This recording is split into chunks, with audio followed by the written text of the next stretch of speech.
ഇസ്രയേലും പലസ്തീനും തമ്മിലുള്ള പ്രശ്നം പരിഹരിക്കാൻ ഡൊണാൾഡ് ട്രംപ് ഇടപെട്ടതോടുകൂടി സാധിച്ചു എന്നാണ് ലോകം വിശ്വസിക്കുന്നത്. എന്തായാലും ബന്ദി കൈമാറ്റമൊക്കെ നടന്നു. ഇനി ഗസയിൽ സമാധാനം വരണം, അവിടേക്ക് മരുന്ന് ഭക്ഷണമൊക്കെ എത്തിക്കണം, അവിടേക്ക് അതായത് പലായനം ചെയ്തു പോയ ആളുകളെ കുടിപ്പാർപ്പിക്കണം. വീണ്ടും അത്തരത്തിലുള്ള നടപടികളൊക്കെ പുരോഗമിക്കുന്നതിനിടെ ഈ ഇസ്രയേലിൻ്റെ സേന പിന്മാറിയ പല ഭാഗങ്ങളിലും ഹമാസിനെ അനുകൂലിക്കുന്ന ഏതാണ്ട് 7000-ഓളം പേർ കടന്നു കയറി എന്ന റിപ്പോർട്ടുകൾ പുറത്തു വരുന്നു. അതായത് അവിടേക്ക് ഹമാസ് വീണ്ടും നിയന്ത്രണം ഏറ്റെടുക്കാനായിട്ട് ശ്രമിക്കുന്നു. അങ്ങനെ സംഭവിച്ചാൽ അവിടെയുള്ള തദ്ദേശീയരായ പലസ്തീൻ നിവാസികൾ ഈ ഹമാസിനെ അംഗീകരിക്കാത്തവരുമുണ്ട്, അംഗീകരിക്കുന്നവരുമുണ്ട്. ഇവർ തമ്മിലുള്ള ഒരു സംഘർഷമുണ്ടാകും. എന്ന് പറഞ്ഞാൽ ആഭ്യന്തര കലാപം സൃഷ്ടിക്കപ്പെടും. ഇസ്രായേൽ സേന അവിടെ നിന്ന് പിന്മാറുമ്പോൾ തന്നെ ആഭ്യന്തര കലാപത്തിനുള്ള സൂചനകൾ നടക്കുന്നു. അതായത് ഇസ്രയേൽ അവിടെ ചില ഗോത്ര വിഭാഗങ്ങളെ സഹായിച്ചു. ഗസയിൽ ഒരുപാട് ഗോത്ര വിഭാഗങ്ങളുണ്ട്. ഇവരെ ആയുധം അണിയിക്കാൻ ഇസ്രയേലിന് സാധിച്ചു. അവരാണ് ഇപ്പോൾ അവിടേക്ക് വരുന്ന ഭക്ഷണവും വെള്ളവും മരുന്നും എല്ലാം തന്നെ തട്ടിയെടുക്കുന്നുണ്ട് എന്നുള്ള വാർത്തകളും പുറത്തു വരുന്നു. ഇവരാണ് ഇത് ചെയ്യുന്നത്. അപ്പോൾ ഇത്തരത്തിലുള്ള കാര്യങ്ങൾ ചെയ്യുമ്പോൾ അമേരിക്കയുടെ ഉത്തരവാദിത്തമായിട്ട് മാറി അവിടെ സമാധാനം പുനഃസ്ഥാപിക്കുക, അല്ലെങ്കിൽ ഹമാസിനെ നിരായുധീകരിക്കുക എന്നുള്ളത്.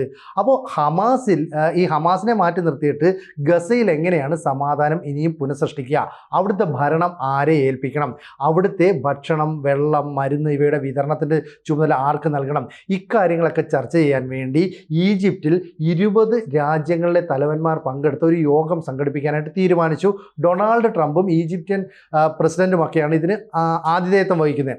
അതിൽ പ്രധാനമായിട്ടും വിളിച്ചത് ഇന്ത്യൻ പ്രധാനമന്ത്രി നരേന്ദ്രമോദിയാണ്. പക്ഷേ നമ്മുടെ പ്രധാനമന്ത്രി ഈ ഉച്ചകോടിയിൽ പങ്കെടുക്കാൻ അല്ലെങ്കിൽ ഈ മീറ്റിങ്ങിൽ പങ്കെടുക്കാൻ പോയില്ല. അപ്പോൾ ഇന്ത്യയിലെ പ്രധാനമന്ത്രി ഒരു പരിപാടിയിൽ പങ്കെടുക്കാൻ പോയില്ല. ട്രംപ് വിളിച്ചിട്ടാണ് പോകാതിരിക്കുന്നത് ആലോചിക്കണം. പോയില്ലെങ്കിൽ സ്വാഭാവികമായിട്ടും രണ്ടാമതായിട്ട് വിദേശകാര്യമന്ത്രി എസ് ജയശങ്കറെ നമ്മൾ അയക്കും. പക്ഷേ ഇവിടെ എസ് ജയശങ്കറെയും അയച്ചില്ല. പകരം വിദേശകാര്യ സഹമന്ത്രിയെ കീർത്തിവർദ്ധൻ സിംഗിനെയാണ് നമ്മൾ അയച്ചത്. എന്ന് പറഞ്ഞാൽ ഇന്ത്യയെ സംബന്ധിച്ചിടത്തോളം ആ മീറ്റിങ്ങിന് അത്രത്തോളം പ്രാധാന്യമേ നമ്മൾ നൽകുന്നുള്ളൂ. ഇവിടെ ഇറ്റാലിയൻ പ്രധാനമന്ത്രി Giorgia Meloni, French president Emmanuel Macron, US ബ്രിട്ടൻ്റെ പ്രധാനമന്ത്രിയായ കെയർ സ്റ്റാമർ എന്നിവരൊക്കെ പങ്കെടുക്കുന്ന ഒരു വലിയ പരിപാടിയായിട്ടാണ് ഇത് തുടക്കം കുറിച്ചത്. മാത്രമല്ല അമേരിക്കയെ സംബന്ധിച്ചിടത്തോളം, അറബ് രാജ്യങ്ങളെ സംബന്ധിച്ചിടത്തോളം, അല്ലെങ്കിൽ യൂറോപ്പിനെ സംബന്ധിച്ചിടത്തോളം ഒക്കെ ഇന്ത്യയുടെ ഒരു പ്രാതിനിധ്യം അവിടെ ഉണ്ടായിരിക്കണം. അതെന്തുകൊണ്ടാണെന്ന് വെച്ചാൽ ഇപ്പോൾ 2014 നരേന്ദ്രമോദി അധികാരമേറ്റത് മുതൽ തന്നെ ഏതാണ്ട് 2-3 വർഷങ്ങൾക്കുള്ളിൽ അദ്ദേഹം ഒരു വേൾഡ് മുഖമായിട്ട് മാറി. ലോകത്തിൻ്റെ തന്നെ ഏറ്റവും ശ്രദ്ധേയമായ മുഖങ്ങളിലൊന്നായി മാറി. ഇപ്പോൾ 11 വർഷം കൊണ്ട് ഇന്ത്യ എന്ന് പറയുന്ന രാജ്യത്തെ സാമ്പത്തികപരമായി സൈനികപരമായിട്ടൊക്കെ ലോകത്തിലെ വൻ ശക്തികളായിട്ട് ഉയർത്തുകയും ചെയ്തു. അത്തരത്തിൽ ശ്രദ്ധേയനായ നരേന്ദ്രമോദി ഇതിൽ പങ്കെടുക്കണമെന്നുള്ളത് ട്രംപിൻ്റെ കൂടി ആവശ്യമാണ്. ട്രംപ് നേരിട്ട് ക്ഷണിക്കുകയും ചെയ്തു. അപ്പോൾ നമ്മൾ മാത്രം ഇതിൽ പങ്കെടുത്തില്ല എന്നുള്ളൊരു ആരോപണമൊന്നും വേണ്ട. കാരണം റഷ്യൻ പ്രസിഡന്റായ വ്ളാഡിമിർ പുടിൻ ഇതിൽ പങ്കെടുത്തിട്ടില്ല. അതിൽ പങ്കെടുക്കാൻ മറ്റു കാരണങ്ങളുണ്ട്. പുടിനെതിരെ അറസ്റ്റ് വാറണ്ടൊക്കെ ഉള്ളതുകൊണ്ട് അദ്ദേഹം അത്തരം ചടങ്ങുകളിലൊന്നും പോയില്ല. മാത്രമല്ല അവിടെ ഉക്രൈനുമായിട്ടുള്ള ഇത് നിലനിൽക്കുന്നുണ്ട്. ഇനി ചൈനീസ് പ്രസിഡന്റ് ഷീ ജിൻപിങ് അദ്ദേഹവും പങ്കെടുത്തില്ല. ഒരുപക്ഷെ അദ്ദേഹത്തെ ക്ഷണിച്ചിട്ടുണ്ടാവില്ല. ഇനി ഉത്തര Korean president Kim Jong Un അദ്ദേഹത്തെ ക്ഷണിച്ചിട്ടുണ്ടാവില്ല. അത്തരത്തിൽ ലോകത്തിലെ ചില പ്രധാന നേതാക്കൾ പങ്കെടുത്തില്ല എന്ന് പറയുമ്പോൾ അതിൽ ഏറ്റവും ശ്രദ്ധിക്കപ്പെട്ട വ്യക്തി ഇന്ത്യൻ പ്രധാനമന്ത്രി നരേന്ദ്രമോദിയാണ്. കാരണം ഇന്ത്യൻ പ്രധാനമന്ത്രി നരേന്ദ്രമോദി ഷാങ്ഹായ് ഉച്ചകോടിയിൽ പാകിസ്ഥാൻ പ്രധാനമന്ത്രിയായ ഷഹബാസ് ഷെരീഫിനെ മുമ്പിൽ നിർത്തിക്കൊണ്ട് തന്നെ പറഞ്ഞു, തീവ്രവാദത്തിനെതിരായിട്ടുള്ള ചില നിലപാടുകളുമായിട്ട് ഞങ്ങൾ പോവുകയാണ്. ഏതെങ്കിലും തരത്തിൽ ചില രാജ്യങ്ങൾ അത്തരത്തിലുള്ള നീക്കം നടത്തിയാൽ അവർക്കെതിരെ ശക്തമായ നടപടിയെടുക്കും.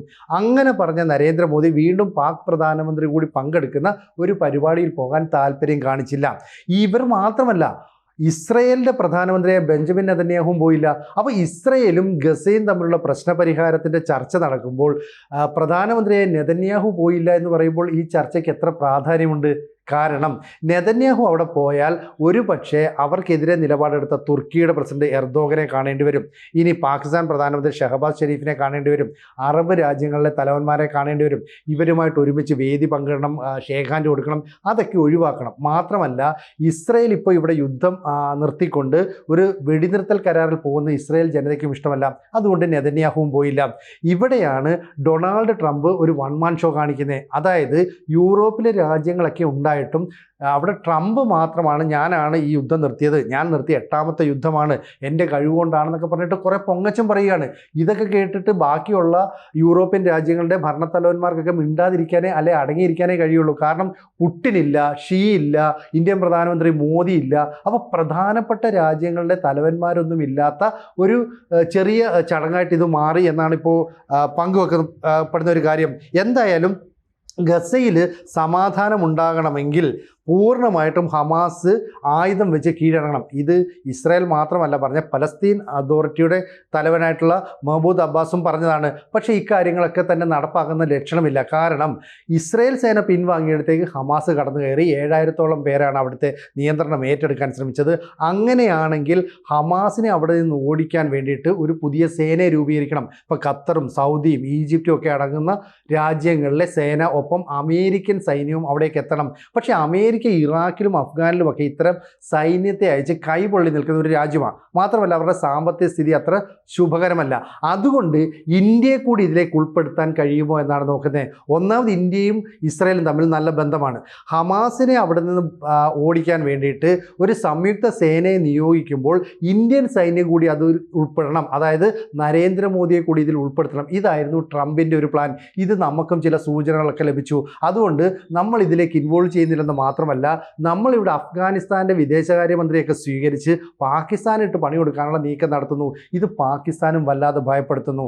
അതുകൊണ്ടാണ് ഈ ചടങ്ങിൽ പങ്കെടുത്ത ഷഹബാസ് ഷെരീഫ് പറയുന്നു, ഞങ്ങളെ രക്ഷിച്ചത് ഡൊണാൾഡ് ട്രംപാണ്. ട്രംപിൻ്റെ ഇടപെടൽ ഉള്ളതുകൊണ്ടാണ് വലിയ ആണവ യുദ്ധത്തിലേക്ക് നീങ്ങുമായിരുന്ന ഒരു പ്രശ്നം പരിഹരിക്കപ്പെട്ടത്. അപ്പോൾ ഇവിടെ ആണവ യുദ്ധത്തിലേക്ക് നീങ്ങുമായിരുന്ന എന്ന ഷഹബാസിൻ്റെ പ്രസ്താവന ഗൗരവമായിട്ട് കാണണം. കാരണം ഇന്ത്യയും പാകിസ്ഥാനും തമ്മിൽ സംഘർഷമുണ്ടായപ്പോൾ നമ്മൾ അവരുടെ വ്യോമത്താവളങ്ങൾ തകർക്കുന്നു, ഭീകര കേന്ദ്രങ്ങളെ ആക്രമിച്ചില്ലാതാക്കുന്നു, റഡാർ സംവിധാനത്തെ തകർക്കുന്നു, റൺവേകൾ ഇല്ലാതാക്കി. ഇതൊക്കെ ചെയ്യുന്നു എന്ന് പറഞ്ഞാൽ പരമ്പരാഗതമായ യുദ്ധമുറകളിലൂടെ വ്യോമസേന നടത്തിയ ആക്രമണമാണ്. അല്ലാതെ നമ്മൾ ആണവായുധം പ്രയോഗിക്കുന്നതിനെക്കുറിച്ച് പറഞ്ഞിട്ടില്ല. ഒരു രാജ്യം ആണവായുധം പ്രയോഗിക്കുക എന്ന് പറഞ്ഞാൽ പരമ്പരാഗത യുദ്ധതന്ത്രങ്ങളെല്ലാം പരാജയപ്പെടുകയും ഇനി അതിനെ അതിജീവിക്കാൻ കഴിയാതെ അറ്റ കൈ എന്ന നിലയിൽ ആണവായുധം പ്രയോഗിക്കുകയും ചെയ്യും. അത്തരം ഒരു സാഹചര്യം പാകിസ്ഥാന് വന്നു എന്ന് പറഞ്ഞാൽ ഇന്ത്യയുടെ യുദ്ധത്തിൽ തോറ്റു എന്ന് ഈ മീറ്റിങ്ങിൽ വെച്ച് ഷഹബാസ് ഷെരീഫ് പരസ്യമായി പറയുന്നതിന് തുല്യമാണ്. അപ്പോൾ ട്രംപിനെ ഇത്രയും പുകഴ്ത്തുന്നത് എന്താണെന്ന് വെച്ചാൽ ഇന്ത്യയുടെ നല്ല ട്രേഡ് പാർട്ണറാണ് US. അതുകൊണ്ട് ഇനിയും പാകിസ്ഥാന് മേൽ പ്രശ്നമുണ്ടാകരുത്, POK പിടിച്ചെടുക്കാനുള്ള നമ്മുടെ അറ്റംപ്റ്റ് ഒന്നും നടക്കരുത്. ഇതൊക്കെ വെച്ചിട്ട് ട്രംപിനെ ഒന്ന് സൂചിപ്പിക്കുകയാണ്. അപ്പോൾ ഒരു കാര്യം വ്യക്തമാണ്, ഇവിടെ ആണവായുധം ഇന്ത്യ ഉപയോഗിക്കാതിരിക്കാൻ ശ്രമിച്ചു എന്നൊക്കെ പറയുമ്പോൾ നമ്മൾ ഒരിക്കലും അത്തരം ഒരു നീക്കം നടത്തിയിട്ടില്ല. കാരണം പരമ്പരാഗത യുദ്ധമാർഗത്തിലൂടെ നമ്മൾ പാകിസ്ഥാനെ തോൽപ്പിച്ച് കഴിഞ്ഞതാണ്. ഇതൊക്കെ കേട്ട് ഇതിൻ്റെ പിന്നിൽ ജോർജിയ മെലോനെ ഉൾപ്പെടെയുള്ള ലോക നേതാക്കൾ നിന്ന് വാ പൊത്തിച്ചിരിക്കുന്ന ദൃശ്യങ്ങളും കണ്ടു. അപ്പോൾ ഷഹബാസ് ഷെരീഫിന് ഒരു ഭൃത്യൻ്റെ റോളിൽ, ഒരു അടിയാളൻ്റെ റോളിലൊക്കെ തന്നെ ട്രംപിൻ്റെ മുമ്പിൽ നിൽക്കേണ്ടി വരുന്നു. ഇവിടെ ഇന്ത്യ ഈ ഒരു പരിപാടിയിൽ പങ്കെടുക്കാതിരുന്നിട്ടും ഇന്ത്യ അവിടെ വലിയ ചർച്ചയായി.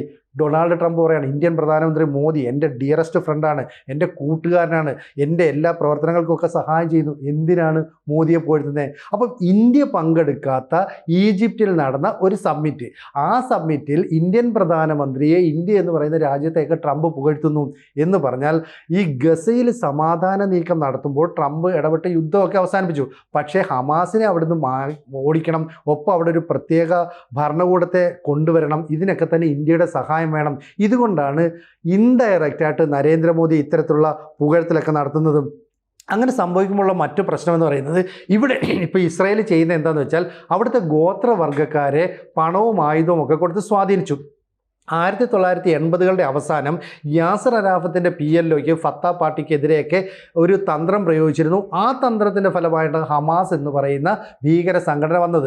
ഇപ്പം ഹമാസിനെതിരെ മറ്റൊരു ഗോത്ര വിഭാഗത്തെ പരിശീലിപ്പിച്ച് മുന്നോട്ട് കൊണ്ടുവരുന്നു. ഇത് വലിയ തിരിച്ചടിയാകും. കാരണം ഒസാമ ബിൻ ലാദനെ വളർത്തിക്കൊണ്ട് വന്നത് അമേരിക്ക, അവർക്ക് പിന്നെ തിരിച്ചടി കിട്ടി. എന്തിന്? ബിന്ദ്രൻവാലയെ വളർത്തിക്കൊണ്ട് വന്ന ഇന്ദിരാഗാന്ധിക്ക് തിരിച്ചടി കിട്ടി. LTTയെ സഹായിച്ച രാജീവ് ഗാന്ധിക്ക് കിട്ടി. ഇവിടെ ഹമാസിനെ ഒരിക്കൽ വളർത്തിയ ഇസ്രയേൽ ഇപ്പോൾ അതുപോലെ ഗോത്ര വിഭാഗത്തെയും വളർത്തുന്നു. എന്തിനാണെന്ന് വെച്ചാൽ അവിടെ ഒരു ആഭ്യന്തര പ്രശ്നവും ആഭ്യന്തര കലാപവും ഒക്കെ ഉണ്ടാകട്ടെ, അല്ലാതെ ഗാസയുടെ ഭരണം ആരുടെ കയ്യിലേക്ക് പോകും? അപ്പോൾ കലാപമുണ്ടായാൽ സ്വാഭാവികമായിട്ടും അമേരിക്കൻ സൈന്യത്തിന് ഇറങ്ങേണ്ട ഒരു സാഹചര്യം ഉണ്ടാകും. അങ്ങനെയാണെങ്കിൽ ഇന്ത്യയുടെ ഒരു പിന്തുണ കൂടി വേണം, ഇന്ത്യയെ കൂടെ കളത്തിലേക്ക് വലിച്ചിഴച്ചുകൊണ്ട് വരണം. ഇതാണ് ഡൊണാൾഡ് ട്രംപിൻ്റെ ലക്ഷ്യം.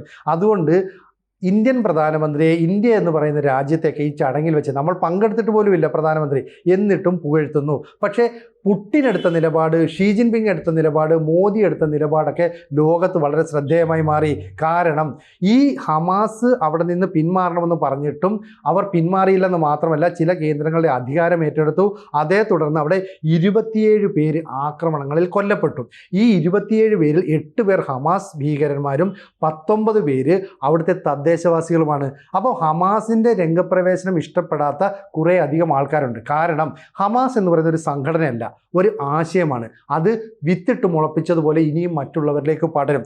അങ്ങനെയുള്ള ഹമാസിനെ പൂർണ്ണമായിട്ടും നിരായുധീകരിക്കാതെ, അവരെ ഇവിടെ നിന്ന് തുടച്ചു മാറ്റാതെ ഞങ്ങൾ യുദ്ധം അവസാനിപ്പിക്കില്ല എന്ന് നെതന്യാഹു നേരത്തെ പറഞ്ഞു. എന്ന് പറഞ്ഞാൽ ഇസ്രയേലിന് ഒരു പ്ലാൻ ബി കൂടിയുണ്ട്. അതെന്താണെന്ന് ലോകത്തിന് ഇപ്പോഴും മനസ്സിലായിട്ടില്ല.